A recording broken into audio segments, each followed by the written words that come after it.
Hello everyone, welcome back to this channel need to net. I hope आप सब ठीक होंगे। आज हम इंक्लूसिव स्कूल का पेपर नंबर 14 जो है उसका चैप्टर 1 पढ़ेंगे, फर्स्ट यूनिट का, that is your disability concept and nature, disabled children types, characteristics and their identification. तो चलिए शुरू करते हैं। सबसे पहले बात करते हैं डिसेबिलिटी की डेफिनेशन से कि डिसेबिलिटी, थोड़ी सी हम इसका मीनिंग बता देंगे कि डिसेबिलिटी क्या होती है।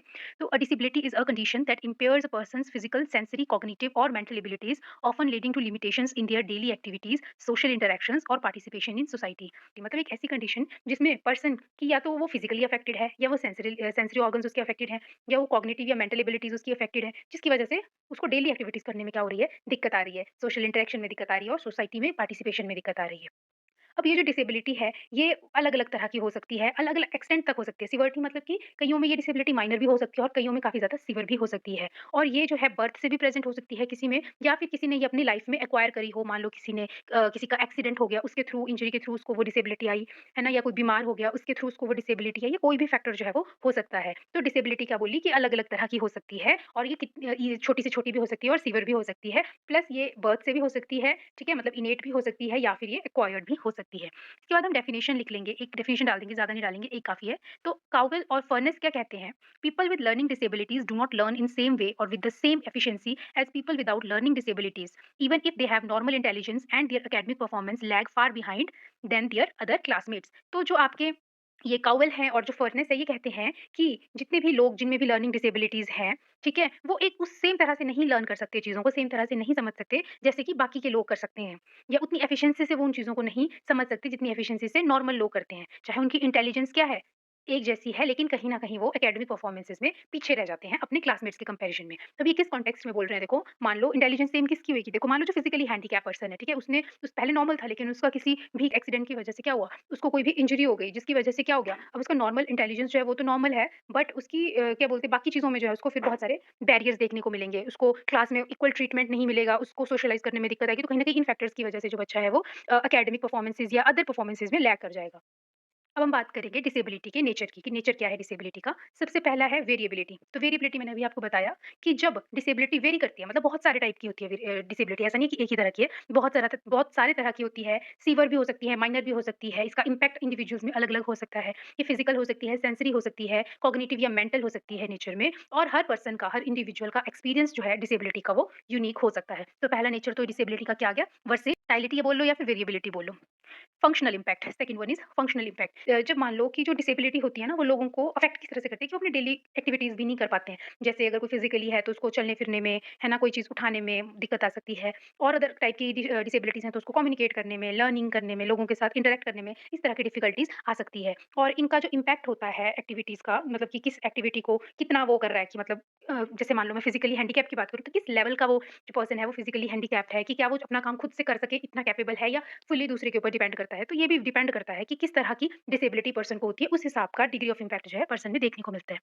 सेकंड हो गया आपका your functional impact. Third is your social context. Social context में बोलता है कि लोगों ने ना डिसेबल्ड पर्सन्स के लिए क्या है, एक अलग ही धारणा बना के रखी है, परसेप्शन बना के रखी हुई है। और ये धारणा किस, मतलब जो ये परसेप्शन है ना डिसेबिलिटी की, कि कौन शेप कर रहा है इसको, कौन बना रहा है लोगों के बीच में, कल्चर और सोशल फैक्टर्स बनाते हैं। मतलब सोसाइटी ने कुछ ऐसे नॉर्म्स, ऐसे स्टीरियोटाइप्स या ऐसा एटीट्यूड डेवलप कर लिया है जो कहीं ना कहीं इन इंडिविजुअल्स को, जो कि डिसेबल्ड हैं, उनको जो है अफेक्ट करते हैं, इन्फ्लुएंस करते हैं, और उनको सोसाइटी में अलग सा ट्रीट किया जाता है, उनको इंक्लूड नहीं किया जाता सोसाइटी में। तो सोसाइटल जो आपकी कॉन्टेक्स्ट है, सोशल कॉन्टेक्स्ट है, वो भी इसका एक नेचर आ जाएगा। उसके बाद आ जाते हैं इनविजिबल डिसेबिलिटीज में। तो इनविजिबल डिसेबिलिटीज का मतलब है कि जितनी भी डिसेबिलिटीज होती है ना, जरूरी नहीं कि सारी की सारी आपको क्लियरली विजिबल हो, अपेरेंट हो, आपको एकदम से दिख जाए भी, अच्छा इस पर्सन में ये डिसऑर्डर है, ये डिसेबिलिटी है। लेकिन कई बार बट क्या होता है कई बार कि कुछ डिसेबिलिटीज ऐसी होती हैं जो कि बड़े लंबे टाइम के बाद देखने को मिलती है, उसका इम्पैक्ट पर्सन की लाइफ में। तो इस तरह की डिसेबिलिटीज को हम इनविजिबल डिसेबिलिटीज कहते हैं।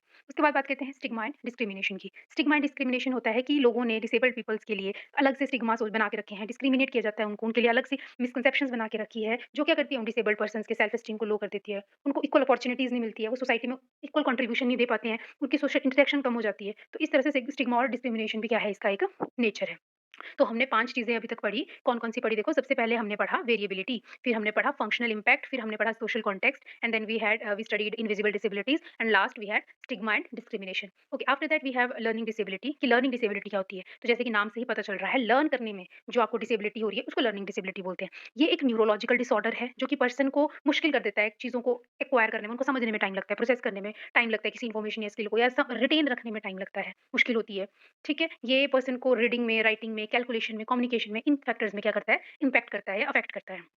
उसके बाद बोलता है कि ज़रूरी नहीं है कि जिन पर्सन्स को लर्निंग डिसेबिलिटीज़ हैं, उनका आईक्यू लेवल लो ही होगा, ठीक है? इंडिविजुअल्स जिनमें लर्निंग डिसेबिलिटीज़ होती हैं, उनका आईक्यू लेवल जो है, वो आपका एवरेज से अबव ही होता है, उनका इंटेलिजेंस, और उनको बस थोड़े बहुत सपोर्ट और teaching method, special teaching method की ज़रूरत होती है, जिससे कि वो अपने एकेडमिक्स या फिर जितने भी डेली टास्क हैं, उसमें एक्सेल कर सकते हैं।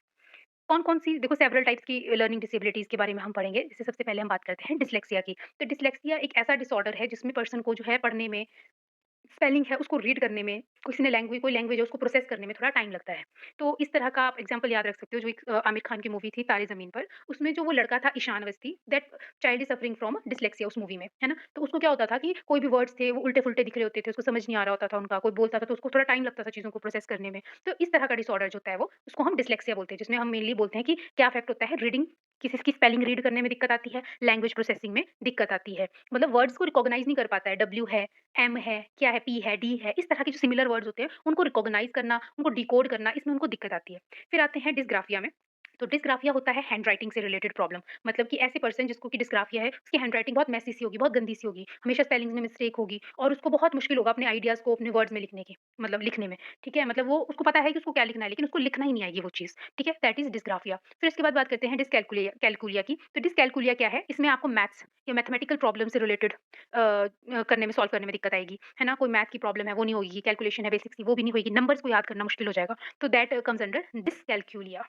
इसके बाद बात करते हैं ऑडिटरी प्रोसेसिंग डिसऑर्डर, जिसको हम एपीडी भी बोलते हैं। तो ये जो ऑडिटरी प्रोसेसिंग डिसऑर्डर है, इसमें दिक्कत क्या होती है कि ईयर्स और ब्रेन आपस में कोऑर्डिनेट नहीं कर पाते अपने काम को, ठीक है? मतलब कि बच्चे को, के ऐसा नहीं कि हियरिंग में कोई दिक्कत है, हियरिंग उसकी ठीक होगी, लेकिन फिर भी उसको ना मुश्किल आएगी सुनने में कि क्या बोला किसी ने, उसको समझ नहीं आएगा, सारे वर्ड्स को कैच नहीं कर पाएगा, कोई बात कर रहा है उसको आधे अधूरे शब्द समझ आएंगे, बाकी उसको कुछ सुनेगा ही नहीं। जबकि ऐसा नहीं कि उसकी हियरिंग डिसऑर्डर है, उसको कानों में कोई दिक्कत है तब नहीं सुनाई दे रहा है, उसकी हियरिंग ठीक है, लेकिन उसका ब्रेन प्रोसेस नहीं कर पाता है कुछ वर्ड्स को। तो जब वो किसी से कन्वर्सेशन करता है या किसी की कोई बात सुनता है, तो उसको आधे अधूरे वर्ड्स ही सुनाई देते हैं, बाकी उसका ब्रेन जो है वो प्रोसेस नहीं कर पाता।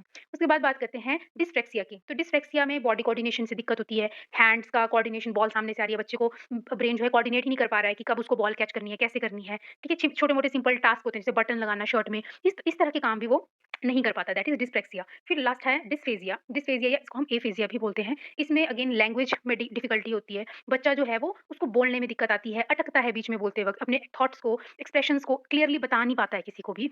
ये आपका जो है ब्रेन इंजरी या फिर स्ट्रोक की वजह से हो सकता है पर्सन के अंदर। अब स्ट्रोक क्या होता है देखो, जब आपका कोई भी ऑर्गन, जैसे अगर ब्रेन स्ट्रोक में अगर बात करूँ, तो ब्रेन क्या हो जाता है, डैमेज हो जाता है। क्यों? क्योंकि वहाँ पे प्रॉपर ब्लड सप्लाई नहीं होती है। उस कंडीशन को हम स्ट्रोक कहते हैं, ये मेडिकल कंडीशन है एक। फिर बात करेंगे डिसेबल्ड चिल्ड्रन की। डिसेबल्ड चिल्ड्रन कौन से चिल्ड्रन होते हैं? देखो, ऐसे बच्चे जिनको कुछ अ, जो उनके डेवलपमेंट्स हैं या उनकी कुछ एबिलिटीज़ हैं, उन काम को करने में बड़े चैलेंजेस फेस करने पड़ते हैं। क्यों? क्योंकि उनमें कुछ क्या है, फिजिकल एब्नॉर्मलिटीज़ हैं, मेंटल एब्नॉर्मलिटीज़ हैं, उसकी वजह से उनको कुछ काम करने में, उनकी डेवलपमेंट में थोड़ी-सी क्या हो रही है, दिक्कत फेस करनी पड़ती है। ये जो चैलेंजेस हैं, ये फिजिकल भी हो सकते हैं, मतलब कि हाथ-पाँव में कोई दिक्कत है, चल नहीं पाते हैं, अपने हाथों का यूज़ नहीं कर पाते हैं मान लो, ठीक है? या फिर कोई उनको कम्युनिकेशन में दिक्कत है, लर्न नहीं कर पा रहे हैं चीज़ों को, जैसे अभी हमने ऊपर इतनी सारी डिसऑर्डर्स पढ़े, तो इस तरह के भी डिसऑर्डर्स जो है वो आपके डिसेबल्ड चिल्ड्रंस को हो सकते हैं। ये जो डिसेबिलिटी है, अगेन वही चीज़ कि वेरी करती रहती है, ठीक है? कुछ बच्चों को थोड़ी-सी ही हेल्प चाहिए होती है, मतलब वो नॉर्मली ठीक है, बस उनको क्या है, थोड़ी-सी गाइडेंस चाहिए, प्रॉपर ट्रीटमेंट चाहिए, और वो अपना उस पर्टिकुलर एकेडमिक फील्ड में या फिर जिस भी को-करिकुलर एक्टिविटी में वो लैग कर रहे हैं, उसमें वो एक्सेल कर सकते हैं। जबकि कुछ जो होते हैं, ऐसे होते हैं जो थोड़े सीवियर होते हैं, जिनको थोड़ी ज़्यादा स्पेशल केयर की ज़रूरत पड़ती है, वो दूसरों पे डिपेंडेंट होते हैं अपने काम के लिए। तो इस तरह से ये वेरी कर सकती है पर्सन टू पर्सन। अब कितने तरह के डिसेबल्ड चिल्ड्रन होते हैं देखो, सबसे पहले बात करते हैं फिजिकल डिसेबिलिटी की। फिजिकल डिसेबिलिटी मतलब जिसमें किसी की बॉडी जो है वो अच्छे से काम नहीं कर पा रही है जैसे औरों की कर रही है। उनको चलने में, भागने में, वॉक करने में, मतलब दिक्कत हो रही है, उनकी बॉडी पार्ट नहीं कर पा रहे हैं।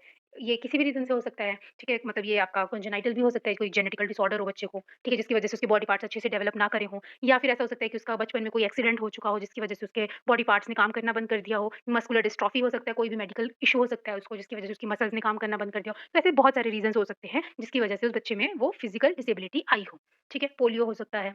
उसके बाद बात करते हैं इंटेलेक्चुअल डिसेबिलिटीज़ की। तो इंटेलेक्चुअल मतलब ब्रेन से रिलेटेड, मतलब बच्चे को लर्न करने में, चीज़ों को समझने में कोई प्रॉब्लम है, उसको सॉल्व करने में क्या आ रही है, दिक्कत आ रही है। फिर उसके बाद है कम्युनिकेशन डिसेबिलिटी, बच्चे को क्या है, बात करने में, दूसरों को समझने में, अपने आप को उनके सामने एक्सप्रेस करने में दिक्कत आ रही है।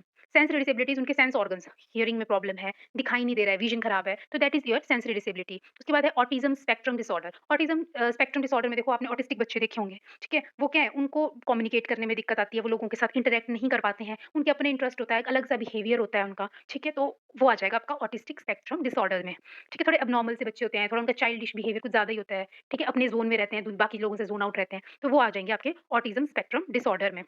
अब बात करते हैं कैरेक्टरिस्टिक्स ऑफ डिसेबल्ड चिल्ड्रन की। तो कैरेक्टरिस्टिक्स क्या है देखो डिसेबल्ड चिल्ड्रन की, सबसे पहले फिजिकल चैलेंजेस, अभी बताया मैंने, है ना? दूसरा कम्युनिकेशन डिफिकल्टी, कम्युनिकेट करने में दिक्कत आ रही है। लर्निंग डिफरेंसेस, मतलब कि पढ़ने में, रीडिंग, राइटिंग में, मैथ्स में, चीज़ों को जो भी न्यू इन्फॉर्मेशन है उसको समझने में दिक्कत आ रही है। उसके बाद सेंसरी सेंसिटिविटीज़ का मतलब है कि कुछ चिल्ड्रन जो हैं पर्टिकुलर थिंग्स के लिए क्या हो सकते हैं, सेंसिटिव हो सकते हैं, जैसे ब्राइट लाइट के लिए, लाउड नॉइज़ेज़ के लिए, इस तरह से ये भी एक किसकी क्या है, कैरेक्टरिस्टिक हो सकती है। उसके बाद बात करते हैं बिहेवियरल डिफरेंसेस, बिहेवियर जो है बाकी बच्चों से उनका अलग हो सकता है क्योंकि उनकी डिसेबिलिटी की वजह से, ठीक है? कुछ बच्चे ऐसे होंगे, मान लो फिजिकली डिसेबल्ड हैं, तो वो क्या करेंगे, उनका बिहेवियर ही कुछ ऐसा बन चुका है क्योंकि उनको शायद बच्चे जो हैं, उनके क्लासमेट्स जो हैं उसको उनको बुली करते हैं, तो वो क्या करते हैं, अपने आप को थोड़ा आइसोलेट कर लेते हैं, इंट्रोवर्ट से बन के रह जाते हैं क्लास में, ठीक है? किसी से घुलते-मिलते नहीं है, सोशलाइज़ नहीं होते हैं, फ्रेंडशिप नहीं करते हैं लोगों के साथ। तो ये जो बिहेवियरल डिफरेंसेस जो उनमें आ रहे हैं, वो इन्हीं रीज़न्स की वजह से आ रहे हैं, डिसेबिलिटी की वजह से, और जो सोशल स्टिग्मा जो इनका फैला हुआ है उसकी वजह से। फिर सोशल इंटरैक्शन, अगेन वही चीज़, बिहेवियरल डिफरेंस क्यों आ रहा है, क्योंकि सोशल इंटरैक्शन नहीं कर पा रहे हैं वो, फ्रेंड्स बनाने में दिक्कत हो रही है, लोगों को समझने में दिक्कत हो रही है, इंटरैक्ट नहीं कर पा रहे हैं औरों के साथ। इमोशनल चैलेंजेस, इमोशंस को अपने एक्सप्रेस नहीं कर पा रहे हैं दूसरों को, अपनी फीलिंग्स को मैनेज करने में उनको दिक्कत आ रही है। तो they all are the characteristics of a disabled children. इसके बाद है कि आइडेंटिफिकेशन कैसे की जाए कि कोई डिसेबल्ड चिल्ड्रन है या नहीं है? कौन-कौन से जो सोर्सेज़ हैं या कौन-कौन से फैक्टर्स हैं जो कि रिस्पॉन्सिबल होते हैं इनके आइडेंटिफिकेशन के लिए? सबसे पहले बात करते हैं डेवलपमेंटल स्क्रीनिंग्स की। तो कोई भी हेल्थ केयर प्रोवाइडर है या कोई एजुकेटर है, वो क्या करते हैं, इस तरह की डेवलपमेंटल स्क्रीनिंग्स जो है वो करते रहते हैं बच्चों को, उनकी कम्युनिकेशन के बेस पे, उनकी मोटर स्किल या सोशल इंटरेक्शन के बेस पे उनको एक्सेस करने के लिए। तो डेवलपमेंटल स्क्रीनिंग कुछ नहीं होती है, कुछ रैंडम टेस्ट होते हैं ये, ठीक है? उनको बस उनको एक चेकलिस्ट होती है, उसमें ये देखते हैं कि अच्छा इस बच्चे की ये वाली स्किल ठीक है, अच्छा नहीं है, तो इस तरह की चेकलिस्ट उनकी एक होती है, या कुछ अदर टेस्ट्स होते हैं जिसके बेस पर वो इनको चेक करते हैं, इनकी डेवलपमेंट को, इनके प्रोग्रेस को, कि क्या ये नॉर्मल चाइल्ड की तरह बिहेव कर रहे हैं या इनको कोई दिक्कत आ रही है किसी पर्टिकुलर एरिया में।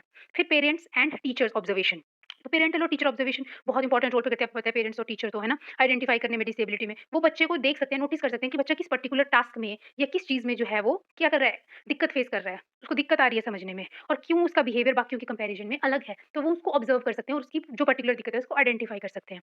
फिर आई मेडिकल इवैल्यूएशन, मेडिकल इवैल्यूएशन में आ जाएँगे आपके डॉक्टर्स वगैरह। जो डॉक्टर्स होते हैं वो कोई मेडिकल असेसमेंट कर सकते हैं, जैसे किसी को सुनने में दिक्कत है तो वो उसका हियरिंग टेस्ट कर सकते हैं, जिसकी आई साइट वीक है उसका आई टेस्ट कर सकते हैं। और अगर ये कोई मेडिकल इश्यू नहीं है तो क्या करेंगे उसकी, जो भी रूल आउट कर देंगे, रूल आउट मतलब कि उसको एक्सक्लूड कर देंगे कि अच्छा नहीं, बच्चे को कोई आई साइट दिक्कत नहीं है, कोई उसको हियरिंग दिक्कत नहीं है, इसका कोई और इश्यू हो सकता है। तो इस तरह से मेडिकल इश्यूज़ कर सकते हैं बच्चे, सॉरी मेडिकल इवैल्यूएशन डॉक्टर कर सकते हैं बहुत सारे बच्चों को एनालाइज़ करने के लिए। Then psychological assessments, psychological assessment में देखो साइकोलॉजिस्ट हैं, वो भी बहुत सारे असेसमेंट्स या इवैल्यूएशन कर सकते हैं बच्चे की कॉग्निटिव डेवलपमेंट को चेक करने के लिए कि उसकी कॉग्निटिव एबिलिटी कितनी है, उसकी एकेडमिक एबिलिटी कितनी है, या उसका बिहेवियरल एबिलिटी कितनी है। इन चीज़ों को इवैल्यूएट कर सकता है एक साइकोलॉजिस्ट, और फिर एक पर्टिकुलर कहाँ उसको दिक्कत आ रही है स्पेसिफिक एरिया में, उसको पिन पॉइंट कर सकता है। फिर उसको प्रॉपर रेमेडी दी जाएगी उस चीज़ के लिए और उसको हेल्प करी जाएगी। फिर ऑब्जर्वेशन ओवर टाइम, देखो ऑब्जर्वेशन ओवर टाइम क्या बोलता है कि कुछ चीज़ें ऐसी होती हैं, कुछ केसेज़ ऐसे होते हैं जिसमें आपको एकदम से आप आइडेंटिफाई नहीं कर सकते किसी की डिसेबिलिटी को। आपको थोड़ा टाइम लगेगा, तो आप क्या करोगे, उसको काफ़ी टाइम तक ऑब्जर्व करते रहोगे, ताकि आप जब बस उस बच्चे को जैसे-जैसे वो ग्रो करेगा, नए-नए चैलेंजेस फेस करेगा, तो आप तब उसमें कोई डिसेबिलिटी देखो या कोई उसमें चेंज, ऐसा बिहेवियर देखो कि जो आपको थोड़ा एब्नॉर्मल लगे। ठीक है? तो एक ऑब्जर्वेशन ओवर टाइम भी हो सकता है। देन पेरेंटल एडवोकेसी, तो पेरेंट्स तो सबसे पहले जो सस्पेक्ट करते हैं बच्चे की डिसेबिलिटी को, वो पेरेंट्स ही हैं।